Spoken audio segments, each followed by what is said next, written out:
Hello friends, मैं हूं doctor Umashri. मेरे चैनल डॉक्टर उमाश्री में आपका बहुत बहुत स्वागत है। आज मैं बात कर रही हूं स्त्रियों में क्या गुण होने चाहिए, सुलक्षणी की।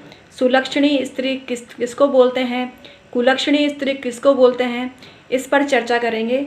मतलब स्त्रियों में स्त्रियोचित ऐसे कौन से गुण हैं जो उनमें होना चाहिए और जो उनको औरत होना सार्थक करते हैं, और जो औरत जाति के नाम पे कलंक है उनकी भी चर्चा करेंगे। तो आइए आज का वीडियो शुरू करते हैं, लेकिन इससे पहले निवेदन है कि चैनल को सब्सक्राइब जरूर कर लीजिए। हर सफल आदमी के पीछे एक औरत का हाथ होता है, ये सही भी है। कभी कभी अपवाद स्वरूप ऐसा भी होता है कि बहुत सी महिलाएं अपने पतियों की बदौलत आगे बढ़ पाती हैं, और ये भी सही है।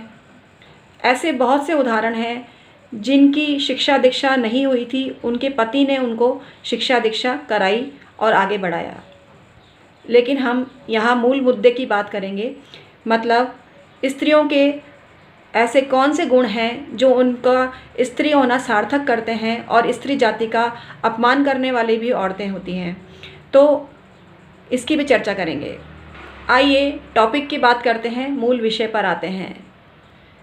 स्त्री को पति से पहले सोकर उठना चाहिए, लेकिन वर्किंग हैं तो अपने अपने हिसाब से उठ सकते हैं। जिसका जैसा टाइम है, जिसको जैसे ऑफिस गोइंग है, उसके हिसाब से काम कर लेना चाहिए। संभव हो तो प्रातःकाल स्नान करके ही रसोई में जाएं। जिस स्त्री के घर में दरिद्र होता है, जिस स्त्री के घर में हमेशा गंदगी रहती है, वो स्त्री जाति के नाम पर कलंक है। हालांकि कोई बीमार है या अस्वस्थ है तो अलग बात है, उसके एवज में उनके पति को काम करना चाहिए और मैनेज करके देना चाहिए। क्योंकि आज के संदर्भ में सभी जिम्मेदारियां औरतें ही निभाएं, ये सार्थक नहीं है और ये सही भी नहीं है। औरतों पर जिम्मेदारी कम से कम डालनी चाहिए। पति पर भी अगर जिम्मेदारी ज़्यादा है, जिम्मेदारी का लोड ज़्यादा है, तो उनको भी अपनी जिम्मेदारी कम से कम रखनी चाहिए। लेकिन ये आपसी सहमति और आपसी ट्यूनिंग पर डिपेंड करता है कि किसको कौन सा काम करना चाहिए। घर के काम करने से ना पुरुष छोटा होता है ना स्त्री छोटी होती है। आपसी अंडरस्टैंडिंग ही उनको महान बनाती है और उनको गृहस्थ जीवन को सफल बनाती है। हम ऐसे मानते हैं कि स्त्री को सुबह उठते ही प्रातःकाल घर की झाड़ू लगानी चाहिए, और ये काम घर का पुरुष भी कर सकता है अगर वो फ्री हो। जो भी घर की झाड़ू लगाए, झाड़ू लगाने के बाद में उस पर पानी के छींटे अवश्य डाले। इससे घर की बरकत होती है और घर का सुख सौहार्द बढ़ता है। अपनी अपनी जिम्मेदारी बिना कहे ही जिस घर में पूरी होती है, चाहे स्त्री या पुरुष, उस घर को स्वर्ग बनने से कोई नहीं रोक सकता। उस घर में समस्त ऐशो आराम मौजूद होते हैं। अब आप कहेंगे कि स्त्री का टॉपिक उठाया था तो स्त्रियों पर केंद्रित क्यों नहीं है बात। तो आइए उसकी चर्चा करते हैं। कैसी स्त्री सुलक्षणी कही जाएगी? जो स्त्री पति और बच्चों का पूरा ख्याल रखती हो, उनको मन से दुआ देती हो, वो स्त्री सुलक्षणी होती है। बेतरतीबी से नहीं रहती हो, श्रृंगार बनाव श्रृंगार करती रहती हो, उसको और काम भी करती हो साथ में। मतलब घर गृहस्थी के जो काम है उसको भी पूरी शिद्दत से निपटाती हो, पूरा टाइम से निपटाती हो, और उसके बाद बनाव श्रृंगार करती हो, तो उस स्त्री को हम सुलक्षणी स्त्री कह सकते हैं। आतिथ्य सत्कार करने वाली हो। साधु महात्मा कोई घर पे आए तो उनसे उद्दंडता नहीं करे, बल्कि स्नेहपूर्वक सम्मानपूर्वक व्यवहार करे।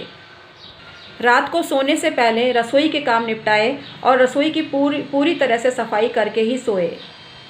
घर का रसोई का काम अगले दिन के लिए न डाले, बल्कि उसकी व्यवस्था करके सोए, वो स्त्री सुलक्षणी कहलाती है।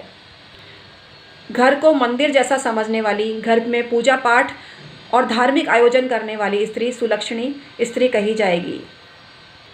पति से नफरत करने वाली, अपने बच्चों से नफरत करने वाली कुलक्षणी कहलाएगी। हालांकि आप कहेंगे कि पति और बच्चे से कौन सी स्त्री नफरत करती है, तो कोई स्त्री भी नफरत कर सकती है। ये उसके स्वभाव पर डिपेंड करता है, ये उसके मतलब निर्णय पर डिपेंड करता है कि वो क्या सोचती है। अगर नकारात्मक सोच वाली स्त्री है तो ये सब कुछ उसके लिए संभव है। स्त्री को कभी भी चिड़चिड़ा नहीं होना चाहिए और गुस्सा तो नहीं रखना चाहिए। अपने पति के पैर दबाने वाली स्त्री सुलक्षणी स्त्री कहलाएगी। लेकिन पति को भी चाहिए कि अगर पत्नी को ज़रूरत है तो पत्नी की सेवा करे। अपने घर के सभी सदस्यों को समदृष्टा समझने वाला पुरुष महान होता है।